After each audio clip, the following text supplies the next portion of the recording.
क़याम पाकिस्तान से लेके आज तक पाकिस्तान को कोई लीडर नसीब नहीं हुआ। लीडरशिप में दो चीज़ें होती हैं बहुत इम्पॉर्टेंट कि यार ये दो चीज़ें हो तो लीडर कहलाएगा। नंबर वन उसके प्रिंसिपल्स, नंबर दो उसका विज़न। तो ऐसा कोई लीडर पाकिस्तान में आज तक पैदा नहीं हुआ जिसके पास कोई विज़न हो और जिसके कुछ उसूल हो, जिस पे वो कारबंद भी हो। ऐसा क्यों हुआ? हमने आखिर ऐसा कौन सा गुनाह किया है कि बाकी दुनिया तो चल रही है, हम नहीं चल पा रहे, हम बर्बाद होते जा रहे हैं। और असल में देखा जाए तो हम बर्बाद हो चुके हैं। पाकिस्तान माशी तौर पे एक ख़त्म हो चुका है मुल्क। अनाउंसमेंट बाकी है, यानी कि अब्बा मर चुके हैं, वेंटिलेटर पे अनाउंस करना है। तो ऐसा क्यों हुआ? आइंदा आने वाले वक्तों में भी हमें कोई लीडर पैदा होता हुआ नहीं दिख रहा। एटलीस्ट 20-25 साल कोई लीडर नहीं आएगा इस मुल्क में। वही बच्चे कुचे जो हमारे नसीब में वही होंगे। आए देखते हैं कि लीडर कहाँ से पैदा होते हैं और पाकिस्तान में क्या चीज़ ऐसी की गई जिसकी वजह से कोई लीडर नहीं पैदा हो सका। तो नंबर वन, लीडर पैदा होते हैं स्टूडेंट यूनियन से। नंबर वन तो स्टूडेंट यूनियन का नाम आते ही हमारे जहनों में आता है कि तालीम की बर्बादी, तालीमी जो दर्सगाहें हैं उनमें गुंडागर्दी, बदमाशी, टीचरों को चमाटे। यानी कि स्टूडेंट यूनियन का नाम आते ही हमारे जहन में पहली चीज़ यही आती है कि यार तालीम तो हो गई फारिग, अब कोई और बात करो। नंबर दो, यूनियन, मजदूर यूनियन, उससे आती है। तो मजदूर यूनियन का नाम आते ही हमारे जहन में आते हैं कि कुछ जाहिल लीडर जिनका काम है हड़तालें कराना, जिनका काम है कि मेक श्योर करें कि कंपनी सही ना चल पाए, कारखाना ना चल पाए, बदमाशी हो और काम कोई ना हो, अफसरान की बेइज्जती, बदमाशी। जिस तरह टीचरों को थप्पड़, इस तरह अफसरान की गर्दनों पे आप सवार हो जाओ, एक जाहिल किस्म का कोई लीडर। इस जब हम यूनियन की बात करते हैं, मजदूर यूनियन, तो हमारे जहन में ये आता है। तीसरा, लीडरशिप आती है लोकल गवर्नमेंट से। जितनी निचली सतह पे जमहूरियत काम कर रही होगी, जितनी निचली सतह पे इक़्तिदार मुंतकिल होगा, उतना ही अच्छे लीडर पैदा होंगे। आपने देखा पाकिस्तान में कोई भी लोकल गवर्नमेंट नहीं लाना चाहता, मर जाएगा, लोकल गवर्नमेंट नहीं लाएगा।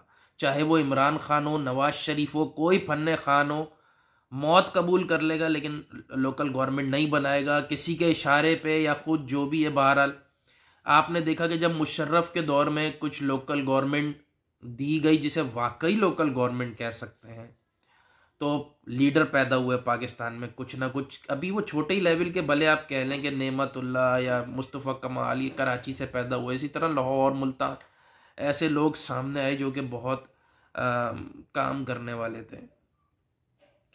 अच्छा जी, नेक्स्ट कहाँ से आते हैं लीडर? दफातर से।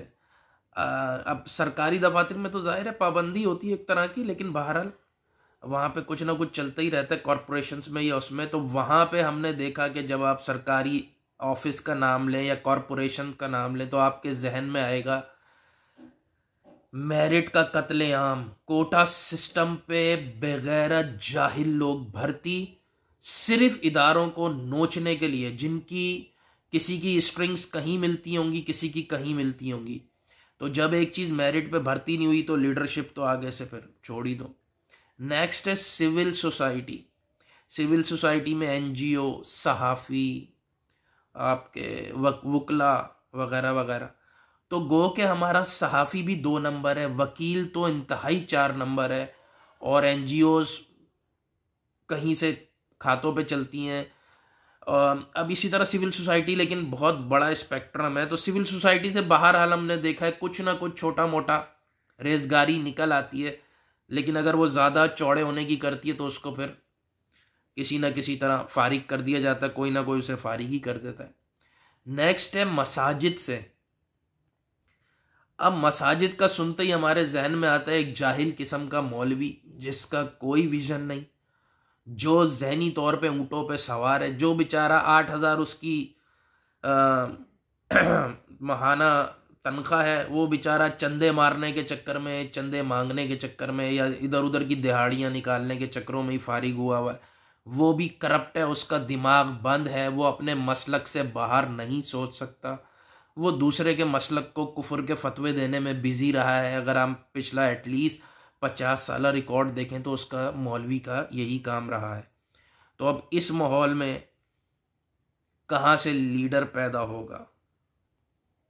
तो इसलिए हमारे पास कोई भी लीडर पैदा हो नहीं सका। और जिस जगह का माहौल ये हो कि हम गुलामी करते हो, हम जहनी गुलाम हो, और हमारे मसाइल भी यही हो कि गटर पे ढक्कनों पे बैठ के दिन भर जो है ना सिर्फ हम उल्टी सीधी बातें कर सकते हो। तो मुल्क चला कौन रहा था जिन्हें एक्चुअली सियासत में आना नहीं चाहिए था? और हमारे लीडर कौन रहे? हमारे पाकिस्तान में लीडर नीचे से इन जगहों से नहीं आते कि यूनियन से और इधर से यार ऐसे नहीं आएंगे। इन सब चीज़ों को हमने बदनाम करके रखा हुआ है। लीडर आता है, एक ख़ास नर्सरी है, वहीं वो पैदा होता है, वहीं वो खाद उसमें डलती है, वहीं उस पौधे को जवान किया जाता है और फिर पैराशूट के ज़रिए उसको आसमान से नीचे नाजिल कर दिया जाता है, ये सोच के कि अब यही निजात दहिंदा होगा। लेकिन पैराशूटर तो फिर पैराशूटर ही होता है। तो पाकिस्तान में आप किसी भी लीडर का नाम ले, वो एक ही नर्सरी में पैदा हुआ है, वहीं पला बड़ा है, उसकी एक ख़ास किस्म की साइकी है। और मज़े की बात यह है कि ये मेक श्योर किया जाता है कि उस नर्सरी से जो भी आए उसकी इंटेग्रिटी कॉम्प्रोमाइज्ड हो, ताकि वो किसी के फ़ोन पे कुछ कर सके, किसी के पुतली तमाशा कर सके, उसकी स्ट्रिंग्स किसी के पास हो। जो नीचे से आएगा, जो एक बेदाग क़यादत होगी, जो सिराजुल हक टाइप कोई बंदा होगा, वो किसकी सुनेगा? तो ऐसे बंदे चाहिए होते हैं जो सुने, जिनकी स्ट्रिंग्स हर वक्त हाथ में कि भाई तेरा ये वाला केस, ये वाला केस, फॉरेन फंडिंग केस, तेरे नाजायज़ खाते, तेरे पुछले फलाने, जब आपके हाथ में वो चीज़ें होंगी तो कॉम्प्रोमाइज लीडर वैसे ही चलेगा। और कौन हमारे इक़्तिदार के ऐवानों में आते हैं? अंग्रेज़ों के ग़ुलामों के बच्चे। ये क्राइटेरिया हमारे मुल्क का कि अंग्रेज़ों की ग़ुलामी करने वाले ही आने चाहिए, कोई न्यूट्रल, कोई साफ़ सुथरा बंदा ना आने पाए। अब सवाल ये पैदा होता है कि चलो यार, हमारे मुल्क में तो ये बदबख्ती थी, दुनिया कैसे लीडर पैदा कर लेती है, या दुनिया क्यों सही चल रही है, हम क्यों बर्बाद हो गए, हमें क्यों नहीं मिला? तो दुनिया में एक तो ये हरकतें नहीं थी, दूसरा अब अगर देखा जाए तो दुनिया को लीडरों की ज़रूरत ही नहीं है, क्योंकि दुनिया अब चल रही है सिस्टम्स पे, अपने इदारों पे।